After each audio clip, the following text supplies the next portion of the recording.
Assalamualaikum warahmatullahi wabarakatuh. Waalaikumsalam warahmatullahi wabarakatuh. Al-Fatihah. A'udzu billahi minasy syaithanir rajim. Bismillahirrahmanirrahim. Alhamdulillahi rabbil alamin. Ar-Rahmanir Rahim. Maliki yaumiddin. Iyyaka na'budu wa iyyaka nasta'in. Ihdinas siratal mustaqim. Siratal ladzina an'amta 'alaihim ghairil maghdubi 'alaihim waladdallin. Amin. Bismillahirrahmanirrahim. Subatut tasi'atu wasittuna. Tegese cabang iman kang kaping 29 iku nutupi olone wong Islam kabeh. Aja pisan-pisan kak celone wong Islam.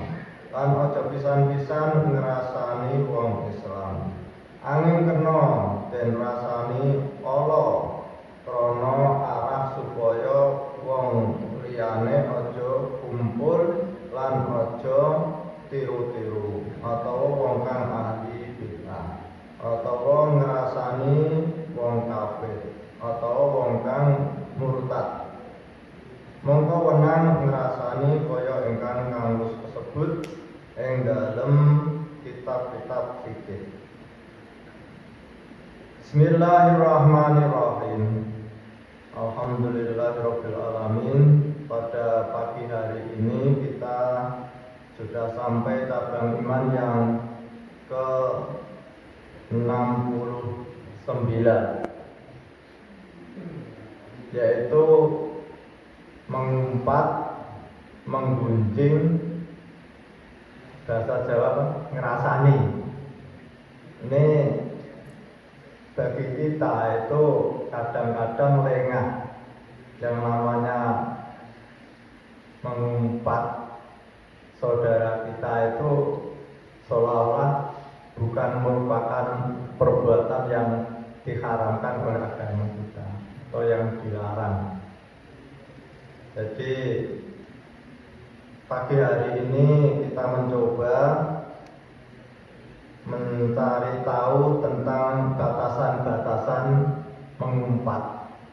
Lalu apa yang sebenarnya perbuatan itu dinamakan mengumpat? Mengumpat yaitu menyebut yang tidak disenangi kalau didengar oleh orang yang kita umpat. Jadi batasan yang namanya mengumpat itu menyebut sesuatu yang kalau orang yang kita sebut itu dia merasa tidak senang. Itu batasan. Lalu yang pertama berkaitan dengan fisik tubuh. Jadi seseorang yang pendek lalu kita ceritakan, itu loh Amir itu yang pendek, itu sudah dianggap mengumpat. Karena orang yang pendek tadi sekalipun pendek, tapi kalau kita katakan pendek, apalagi bahasa Jawa itu cebol, itu juga dia merasa tidak senang. Maka kadang-kadang kita kan lengah, enak saja menyebut kekurangan orang itu. Atau orang yang hitam, lalu kita katakan Mr. Black. Nah, itu kalau orang yang mendengar, walaupun toh dia benar-benar hitam, tapi tetap dia tidak senang. Tapi bagi kita kadang-kadang kan enak aja. Mr. Black, Mr. ini ya belum. Itu yang diarahkan. Atau mungkin karena orang hitam lalu dikatakan Ambon wis teko kok urung Ambon. Padahal itu arahnya itu untuk mengatakan yang orang itu sebenarnya juga tidak mau. Kecuali kalau dia itu sudah terbiasa dikatakan Ambon, biasa-biasa saja misalkan, ya tidak masalah. Atau orang yang pendek dikatakan pendek dan dia tidak sakit, tidak persoalan. Tapi kalau orang itu menjadi tidak senang, atau orang yang hidungnya pesek lalu dipanggil pesek, nah itu kan mungkin dia juga tidak senang. Ini yang pertama. Yang kedua, berkaitan keturunan. Jadi itu loh, sekalipun dia itu kan rajin masjid, tapi ayahnya itu pemabuk. Nah ini menyangkut keturunan, mesti orang itu juga tidak senang. Atau ayahnya itu koruptor kelas berat, mesti dia juga tidak senang. Nah, maka kita harus menghindari. Atau sifat, sifat ini juga perlu kita hindari. Sekalipun orang itu punya sifat, itu loh, si Amir yang pelit, itu kan sifat. Atau itu loh, Bu Haji yang sombong, itu kita harus menghindari. Yang keempat,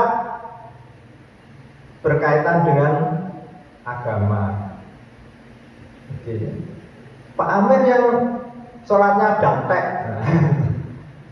kalau dengar kan juga tidak nyaman.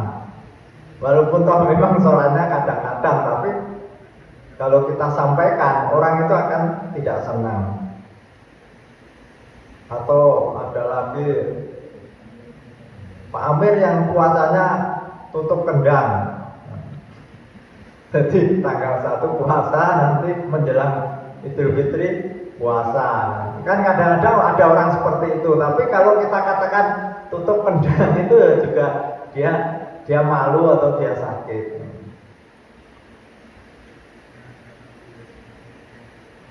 Atau berkaitan dengan kecintaan dunia atau sifat kecintaan dunia. Pak Amir yang kalau makan itu loh Pak gini. Ya, itu juga ya. Atau dia itu orang yang banyak tidur. Nah, banyak tidur ya kadang-kadang orang mengatakan Pak Amir yang kepluk. Itu bahasa Jawa, banyak tidur kan kepluk.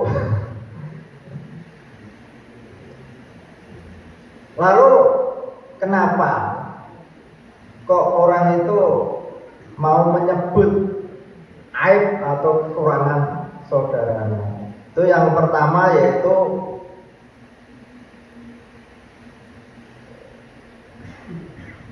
untuk menyembuhkan kemarahan. Kadang-kadang orang itu merasa ditipu, akhirnya dia marah.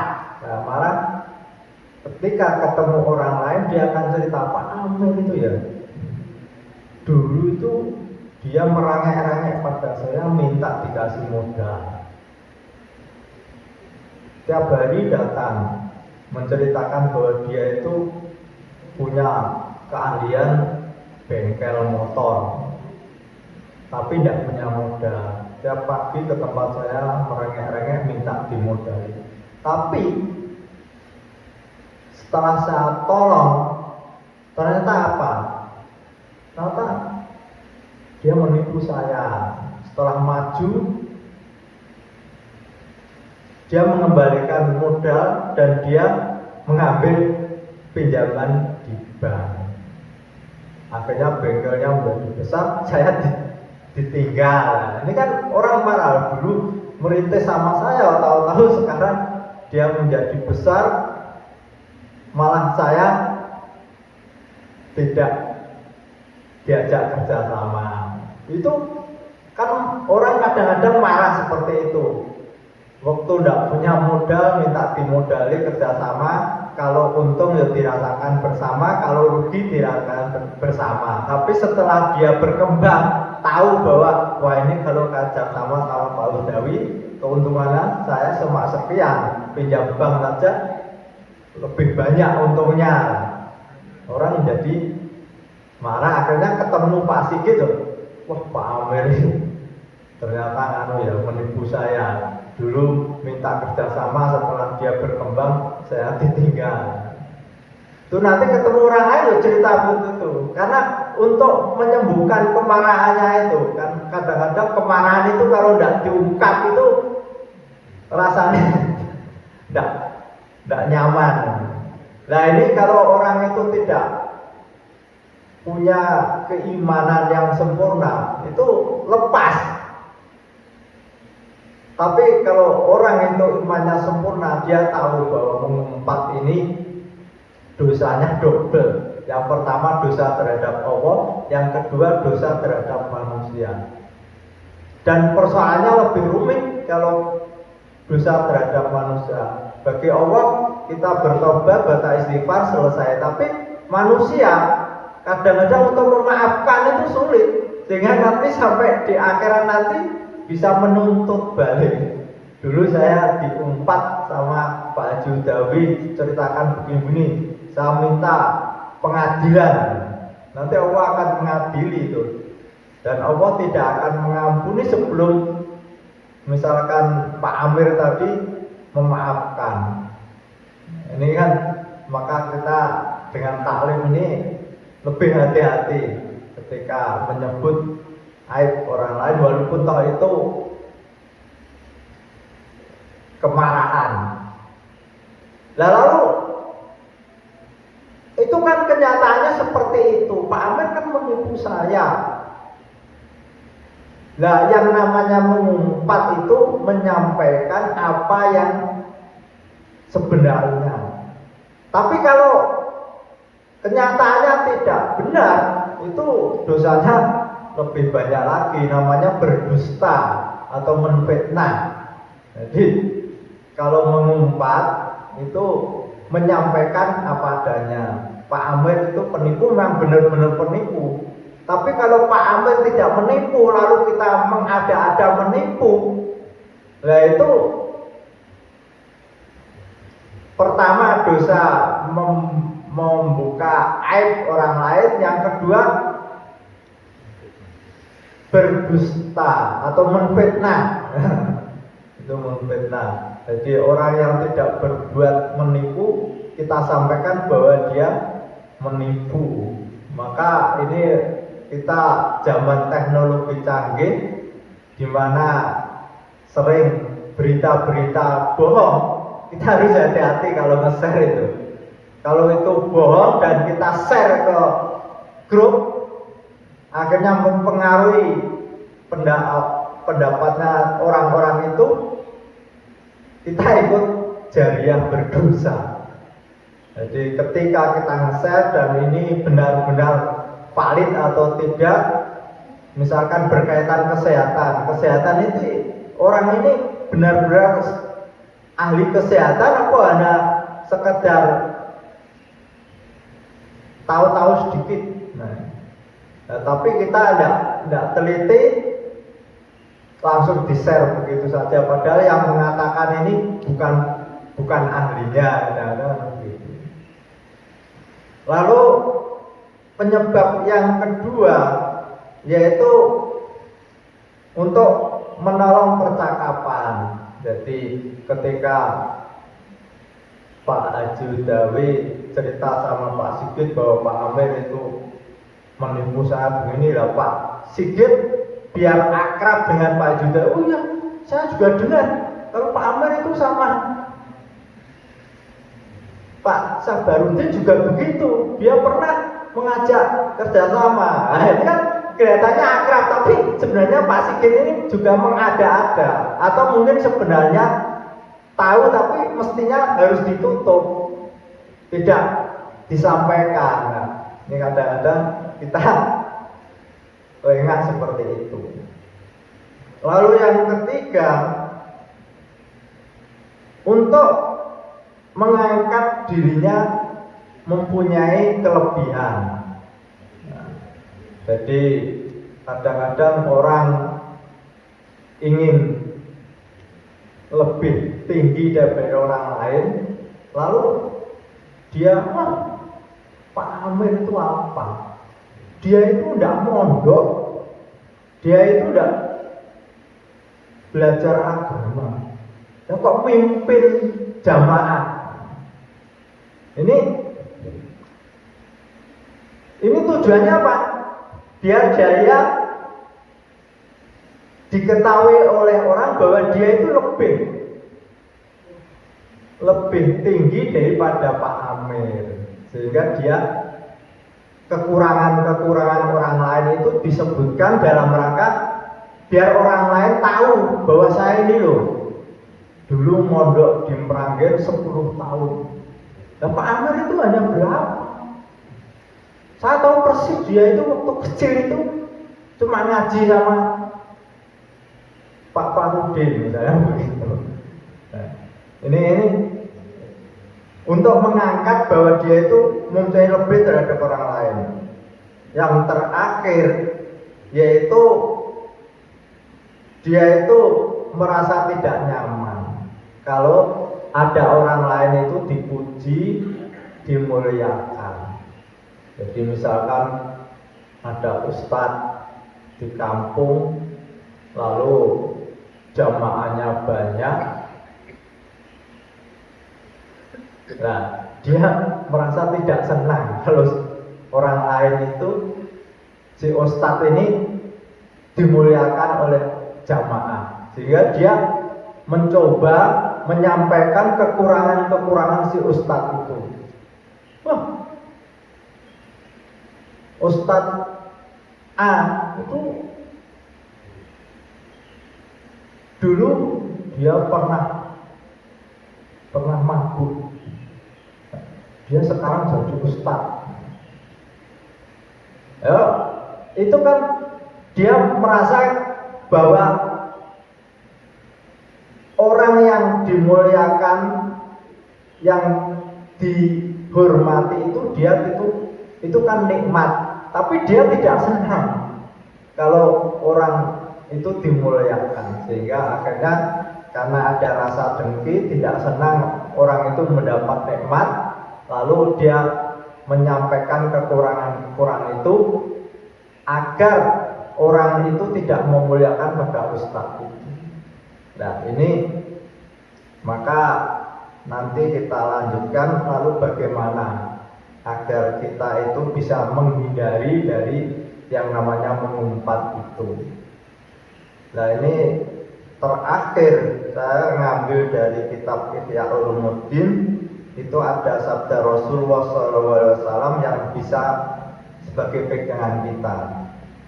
Awaslah daripada mengumpat, karena mengumpat itu lebih berat dari berzina. Seseorang yang berzina lalu bertaubat, maka dia bisa jadi diampuni oleh Allah Subhanahu wa Ta'ala. Tapi yang namanya mengumpat tidak akan diampuni oleh Allah Subhanahu wa Ta'ala sebelum orang yang diumpat itu memaafkan.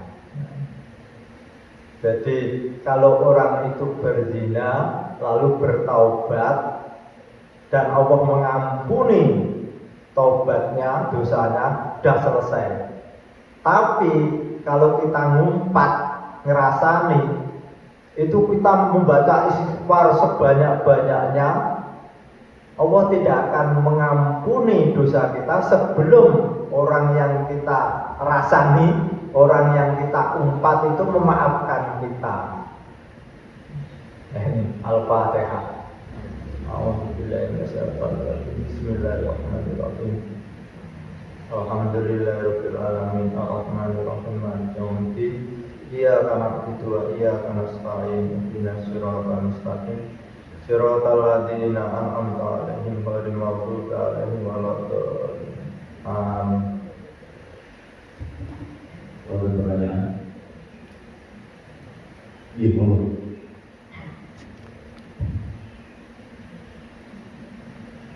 Assalamualaikum warahmatullahi wabarakatuh.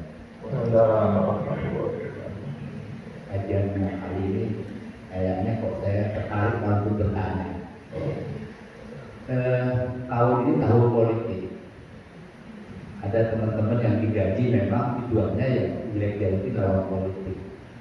kita dibayar. Kalau nggak kita tarik kejelekannya lawan politik kita, ya kita nggak jadi. Nah ini bagaimana sekarang kalau kita nggak cari ke apa kelemahan lawan, kita nggak dibayar gitu. Terima kasih Pak. Ini kaitannya dengan apa dapur soalnya kan. Terima kasih. Assalamualaikum warahmatullahi wabarakatuh. Ini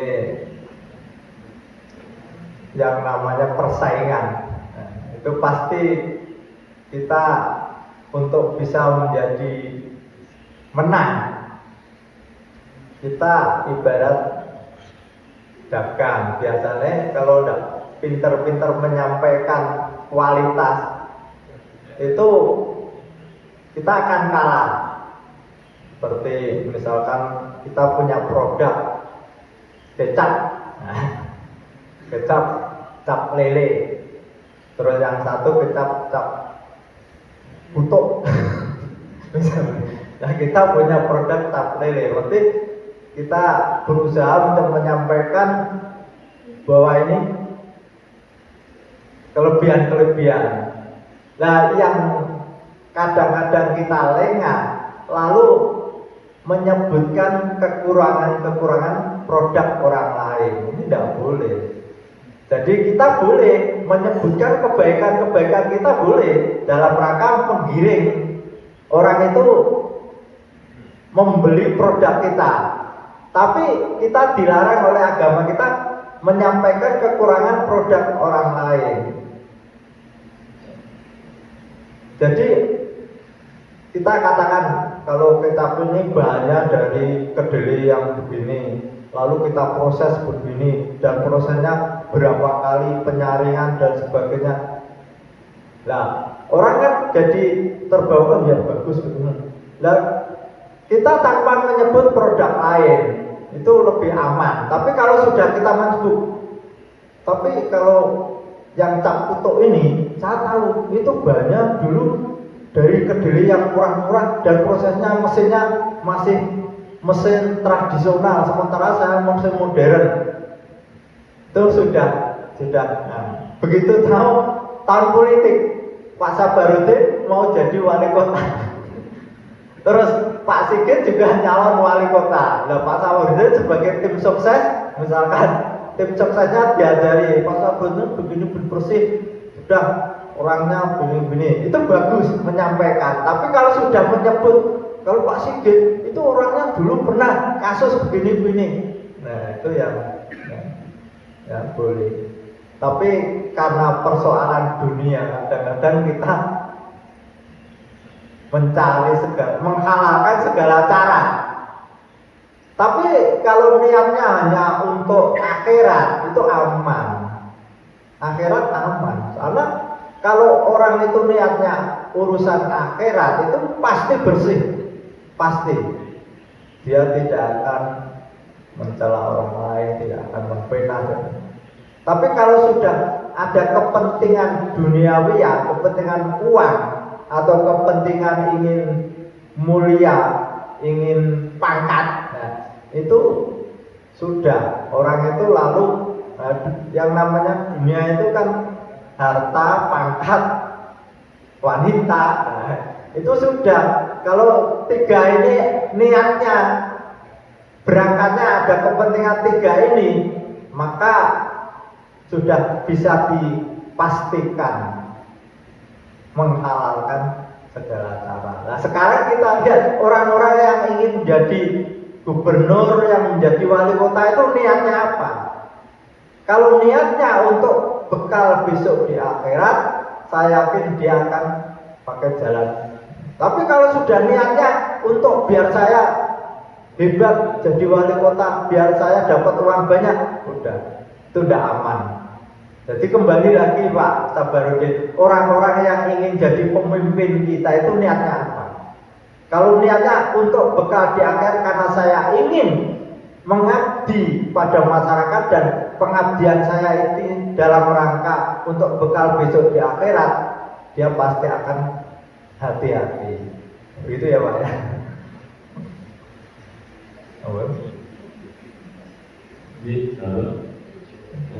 Mari kita tutup taklim pagi hari ini dengan bacaan hamdalah bersama-sama. Alhamdulillahirabbil alamin. Assalamualaikum warahmatullahi wabarakatuh.